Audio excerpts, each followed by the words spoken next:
So today we will start a new topic, Vishad Avsad, that means depression. So introduction. विषाद इस अभिव्यक्ति आक्रांत व्यक्ति की आकृति से ही प्रकट हो जाती है। उसकी मुखाकृति, चेष्टा, भाषण और हाव भाव से उसके मन को विषाद झलकने लगता है। उसका मुखमंडल कांतिहीन, उदास और बेताब होता है और शरीर शिथिल होता है। ठीक है, तो डिप्रेशन क्या होता है? डिप्रेशन से हमको समझ में आ रहा है कि चेष्टा, मुखाकृति, ये सारी जो भी चीज़ें, हाव भाव, एक्सप्रेशन वगैरह, ये सब विषाद झलकता है ये सारी चीज़ों में।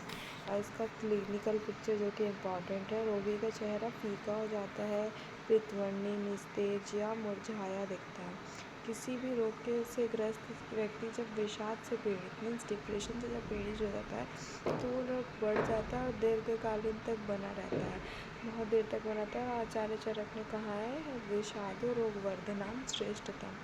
रोगी भूत, भविष्य और वर्तमान इन तीनों कालों के दुख को स्मरण करता रहता है और सदैव खिन्न रहता है। हमेशा इसको यही लगता है, मेरे साथ ऐसा हुआ था, मेरे साथ ये हो रहा है, मेरे साथ अब यही होगा। हमेशा वो यही सब सोच सोच के हमेशा सैड रहता है। उसके अपने प्रत्येक कार्य में असफलता ही दिख पड़ती है, क्योंकि जितने भी काम हैं उसको हमेशा असफलता ही पहले दिखती है। उसके वो निराशा के घर से बाहर भी नहीं निकालता, इतना डिप्रेस्ड रहता है कि वो घर से बाहर भी नहीं निकल पाता।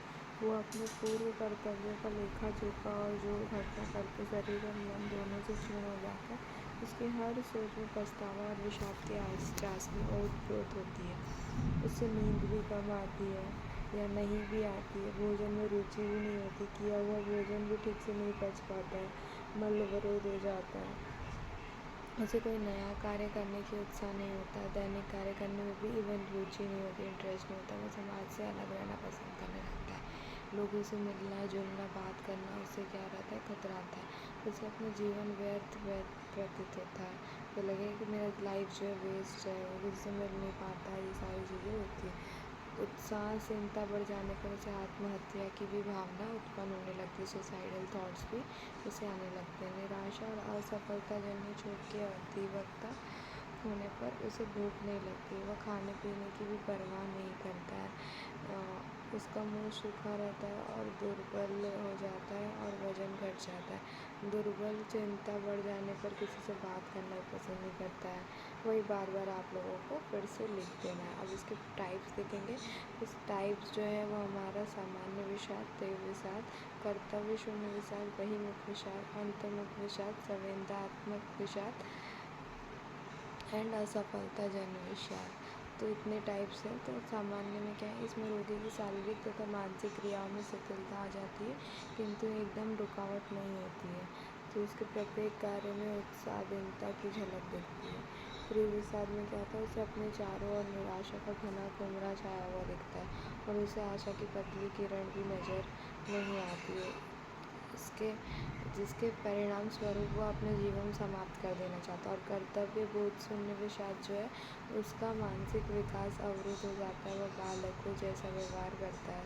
ठीक है, वह अपना शरीर भी नहीं संभाल पाता, न स्वयं भोजन कर पाता, अपच रहता है, शरीर दुर्बल हो जाता है, स्वास्थ्य गिर जाता है। बहिर्मुख विषाद में क्या होता है कि बाहरी दुख जो भी है उसको वो सारी चीज़ों से होता है, कुछ समय बाद समाप्त भी हो जाता है। और अंतमुख विषाद जो है, ये शरीर और मन की निर्बलता से होता है तथा दीर्घकाल से स्थायी है। तो ये ज़्यादा लॉन्ग टर्म रहता है और ये शरीर और दुख की निर्बलता से होता है। संवेदनात्मक में तीव्र शोक हो जाता है, असह्य और दुखद हो जाता है। असफलता यानी रोजगार, प्रतिष्ठा या पद प्राप्ति में या प्रेम में सफल न होने पर उत्कट विषाद होता है। और व्यक्ति ऐसा जैसे कि लव लाइफ नहीं चली या फिर जो चाहिए था वो नहीं मिला, जो हमें चाहिए था वो नहीं मिला, तो उसे असफलता जन्य विषाद होता है। ये सारे टाइप्स हो गए।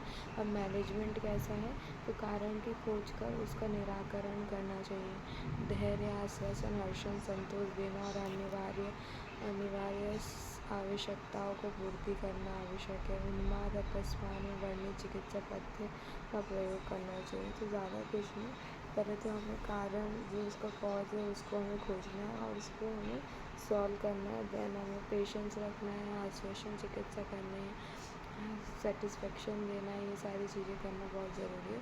और उन्माद अपस्मान में जो वर्णित है उस चिकित्सा को हम फॉलो कर सकते हैं और वही हमें पथ्य भी फॉलो करना है। तो ये जो क्वेश्चन है ये हम लोगों का 5 मार्क्स में आ सकता है यूनिवर्सिटी एग्ज़ाम में, और साथ में ये 10 मार्क्स के साथ भी क्वेश्चन आ सकता है। तो उसको ध्यान से पढ़िएगा, और जो भी पॉइंट्स है अब आप लोग लिख सकते हैं। साथ में मॉडर्न भी इसका लिखना है आप लोग को। Thank you.